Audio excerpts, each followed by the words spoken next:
Hello gamers, welcome to Video Time with Mike and Tifa. I'm Mike. And I'm Tifa, and welcome to What We've Played. That's right, every month we're going to look back at the games we played the previous month. This is ours for January. Dead Rising 3 is the latest installation of the Dead Rising series. It's the formula that works, right? It's got your zombie kill-ins, combo weapons are back from Dead Rising 2, the level up system is still the same. If you die, you can restart with all of your same perks, which is really, really cool. The storyline so far is really good. I'm only maybe about a couple hours into it, but I'm really enjoying it. And I'm not gonna lie, it feels good that the main hero is Hispanic, which means I can actually cosplay as a video game character sometime in the near future. Yeah, and that's cool. However, I'm not a fan of zombie games. Just not my thing. Like, I've watched him roll over bodies of people, and it's just not really what I want to do on the weekends. There's something I gotta hand it for is there's a ton of good stuff in this game. More zombies than any other zombie game, so if you like zombies, this is definitely one to pick up. I love Tycoon for about a couple hours. So one thing about Tycoon is the tutorial takes longer than the game, which is pretty frustrating when you spend all of that time on the tutorial, and then you get into the game, and you're like getting a feel for it, you're building your zoo. You know, I wanted like my animals over here and my food over here, and I had like this whole plan. And by the time I was like, oh, I finally have enough money, and I finally have enough things that I like can do and place, and I had all these plans in mind, when suddenly the game tells me I've reached my zoo limit. So the screen that you have is much larger than apparently what your zoo limit is. You assume that the borders are where you can build your zoo to. No, that's not the case. You have a zoo limit. There's no warning when that's gonna happen or what that means until it's too late, which was really, really sad because I didn't even get to give my antelope a friend. Because I had too many animals in a zoo. That's a thing. So, would I recommend this game? Yes, but don't get your hopes up.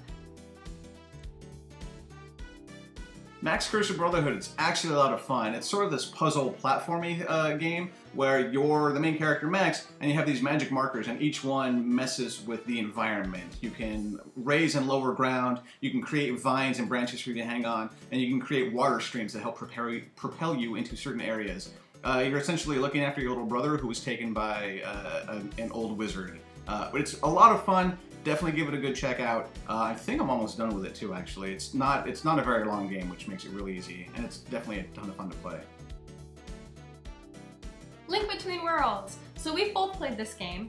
Both of us are huge fans of Link to the Past. In fact, it's one of your favorite games of all time. It is one of my favorite games of all time. And it definitely has a lot of nostalgia for me, and I'm really enjoying it. I'm actually not super far into Link Between Worlds.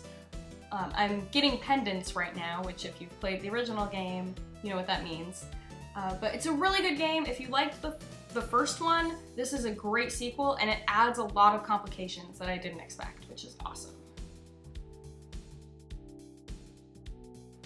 Peggle II, I mean, what's to say? It's the sequel to Peggle. You shoot and try to hit the orange pigs.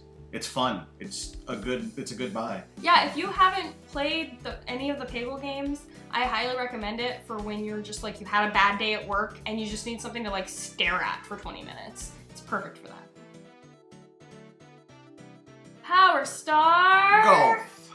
We are having a lot of fun playing this game together. This is a great game for the Xbox One. It's got 4 players, same console multiplayer, which is really awesome. And there have been times where we just kind of come home from work tired and we'll just throw it on and do an 18-hole, you know, play just 18 holes of golf. It's a lot of fun. Yeah, there's points where it's really frustrating, but you really just have to be okay getting bogeys every hole. Because we were like, woohoo, plus 18, yeah. We're doing awesome. But a lot of fun. I can't say enough good things about Killer Instinct. It's an amazing fighting game. It hits on all the nostalgia levels from the original, you know, arcade and Super Nintendo classic. We actually play it quite often. We bought arcade sticks for this game. That's how much fun we're having with this game.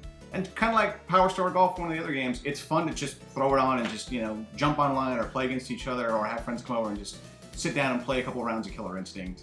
And I'm just happy that I can sometimes hold my own against him. It's true. So normally I actually play more analog games than video games. This month was a little different because of my new job. I wanted to see some more video games. So for my board game this month, Miskatonic School for Girls. This was a game that Mike introduced me to a while back. He wanted it on our wedding registry. Yeah. And luckily we got it. We did get it. It's a deck building game though. Yeah, which is a lot of fun. We love deck building games. We There's do. tons of them that we play. And this one adds some totally different elements that you're like affecting your opponent in a different way, which we really liked. Yeah, I really like this game. It's set in sort of the Cthulhu-esque mythos, which is really nice. And when you purchase a negative card, that negative card goes to the player on your left. So you're actually building your opponent's decks with creatures that they later on have to fight, which adds a whole new element to deck building games. Plus, it's really adorable with all these like badass schoolgirls. It's pretty cool. Yeah. Games on the go. So we'd like to talk about phone games that we play, which are really good for like if you're on a long elevator ride or waiting for a shuttle or something like that.